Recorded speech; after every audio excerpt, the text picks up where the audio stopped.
Don't be fooled by the rocks that I got. I'm still Jenny from the block. Used to have a little, now I have a lot. No matter where I go, I know where I came from. From the Bronx! Okay, wait, what? So JLO from the Bronx is really JLO from Connecticut? Wait, what? 2024 is the year when everything is going to be told. The truth. And I got the receipts. Talk to me. Let's go.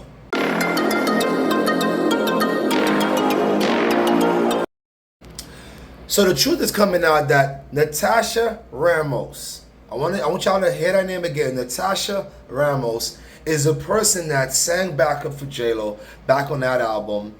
Did about a few songs for her, but specifically that song, backup singer, and her voice was so powerful, so strong, and so much of what JLo wanted to sound like, that they just lowered JLo voice and used hers. Let me let you tell her story. Let me let her tell you her story. That part. All right, so I don't know what year it was, but I had the opportunity to sing a reference track for Jennifer from the blog. A lot of people say she stole the song from me. She did not steal the song from me. That song was written for Jennifer. It was called Jenny from the Block. So I recorded it. They shopped it to her. She loved it. She loved the background vocals. They told me they wanted to keep me on there and they wanted me to sing background vocals on some more songs on this album. So she did go into the studio and record some background vocals over mine. I am convinced that they turned her vocals all the way down because it sounds almost identical to the reference track. One thing I did not know that they were going to do until after the song was released was keep my laugh. Like the laugh you hear on the song, that's my laugh. Like the laugh that when you're watching the video and there's a laugh and she laughs in the video, that's my laugh. The person saying from the Bronx, that's my voice. And they kept an ad-lib, and just for the record, ad-libs are not background vocals. Ad-lib is 100% a lead vocal. So in regards to the negotiation and all that stuff, I 100% take accountability for the fact that I was not well-versed in the business aspect of the music industry. I was young, I was impressionable, and my manager was trash, okay? My manager was just this random dude from Connecticut who happened to be really good friends with the producer whose production company I was signed to at the time. All I remember is that I was in the studio recording my own stuff. He came back from this meeting and he tells me, I got you $3,500. I'm sorry, what? You guys won't believe. No, wait, hold on. You guys won't believe how often this happens. It's mind blowing to me that how much stuff is gonna come out this year, how much truth will be told this year. $3,500, okay? $3,500. You do know I recorded backgrounds for 5 songs on this album. And so he got fired that day, literally. That night, he was fired. And I wanted to fight it. I was like, there's no way. We have to be able to renegotiate. And I remember the answer I kept getting was, the contract is already signed, so you can't renegotiate. But, it's okay. You take the $3,500. Sometimes you have to, take less. It's for other doors to open for you. Like, that's how it was sold. Like, yeah, you're only getting $3,500 for all this work you did that's going to make her millions of freaking dollars. But, maybe for her next project, she'll reach out to you for background vocals or, yada, yada, yada. And me being young, I'm like, all right, I guess, like, sure. But off rip felt like immediate resentment, immediately felt disheartened and heartbroken. I wonder if Jennifer knows I got paid so little for all of the work I did on her album. Over 20 years of me completely just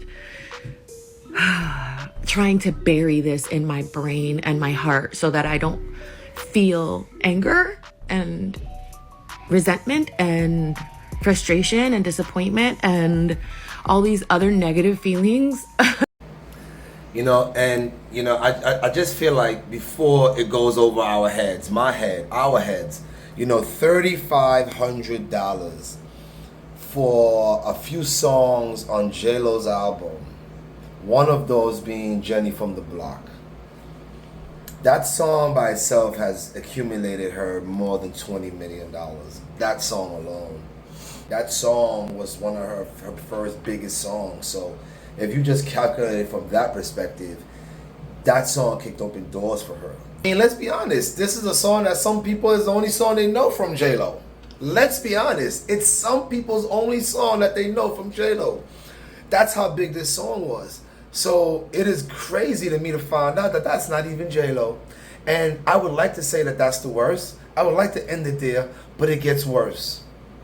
It gets worse. Because it seems like the Diddy's been around for a while. Get out of here. Yep. The Diddy type's been around for a while. The groping type's been around for a while. The Weinstein types have been around for a while. And it seems like she had to experience some of that. So like I said, I was not in the room when the negotiations were happening. And I have thought to myself over the years, like, I wonder if Jennifer knows I got paid so little for all of the work I did on her album. I really hope that she doesn't. I really hope that she didn't. But also, I'm pretty sure she was in the room. So there's that. But I will say that there was this one person in the room negotiating, and I had a situation with this person. So this was my last day recording. So as I'm coming out of the booth for the last time, I am met by producer Corey Rooney. Corey is at the door, tells me what a great job I did, is so proud of me. And then he asks me for a kiss. And I'm like, what do you mean? Just a little kiss. I say no. He's like, if you don't give me a kiss, I'm going to take you off all these records. At which point, gave him a little tap kiss. He says, no, I want tongue. I said, if you don't let me out of this room, I'm going to scream my fucking head off. And he let me out. And all these years, I can't help but feel like that was a big piece in why I was screwed over so badly. I just need to toss this in here too, that while I was in the process of recording all of these background vocals, there were other dreams being sold to me, like, oh, we're working on a TV show about Jennifer's life when she was about your age, and we want you to play her, and da da da da da. So like now I also have this, like, oh shoot, this is another amazing opportunity I'm about to have. This is another door that's about to open for me because of what I'm doing here. Guys, you know me, I'm gonna go a little deeper. I know a lot of these platforms, they talk about the same things, but I'm going to go a little deeper. Guys, our idolizing is coming back to haunt us. Couples are looking at these social media couples and using them as the happy life that they want to have, and they compare themselves. And when they see people do things on these social media platforms, they idolize these celebrities. How many times have we, in our own way, looked up to Diddy? How many times, in our own way, have we looked up to the Will Smiths and the Jada Pinkett's? For example, Jay-Z, Beyonce. Guys, these relationships, their status, you don't know where it comes from and how it got there. You do not know who they have buried, literally, physically, spiritually.